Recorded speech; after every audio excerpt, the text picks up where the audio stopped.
तुम्हाला सगळ्यांना माहिती आहे की हळद, पण ही हळदच आहे, पण ह्याच्यात एक वैशिष्ट्य आहे, एक विशेष हळद आहे. विशेष हळद म्हणजे ही जी हळद आहे ही काळी हळद आहे. मित्रांनो, मी सॅम्पलसाठी फर्स्ट टाईम थोडंसं लावलं आहे. तर ही काळी हळद आहे. आता काळी हळद तुम्ही म्हणाल, ती काळी हळद कशी काय? तर काळी हळद ओळखायची कशी? तर मित्रांनो, ह्याच्या काळी हळद कशी ओळखायची? काळी हळदची आपली जी दुसरी नॉर्मल हळद असते तिची पानं सेम अशी असतात, फक्त काळी हळदीला ही जी रेष दाखवली ब्लॅक, ती ब्लॅक रेष फक्त ही काळ्या हळदीलाच असते. हे बघा,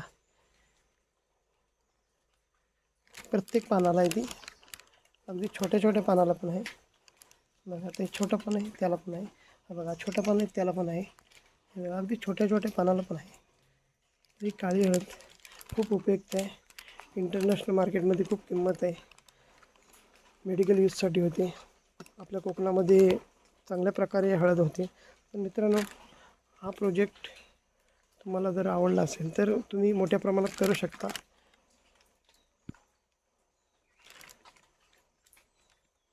माझा पण विचार आहे की पुढच्या वेळी मोठ्या प्रमाणात प्रोजेक्ट करायचा. ह्याला मार्केट खूप उपलब्ध आहे. ही जवळजवळ इंटरनॅशनल मार्केटमध्ये याची किंमत 5,000पासून आहे. होलसेल मार्केट्समध्ये साध्या कमीत कमी 1,000 रुपयाच्या पुढेच किलो आहे पावडर.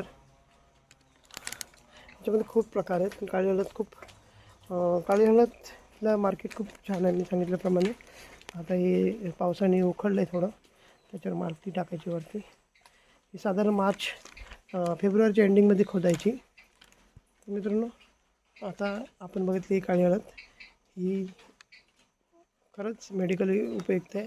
आणि जर तुम्हाला 2 पैसे कमवायचे असेल तर तुम्ही काळी हळदीची शेती नक्कीच करू शकता,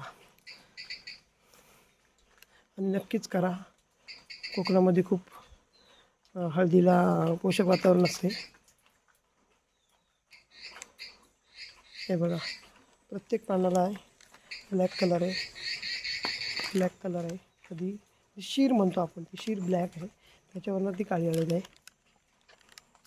कारण मी स्वतः लावले विकत आणून.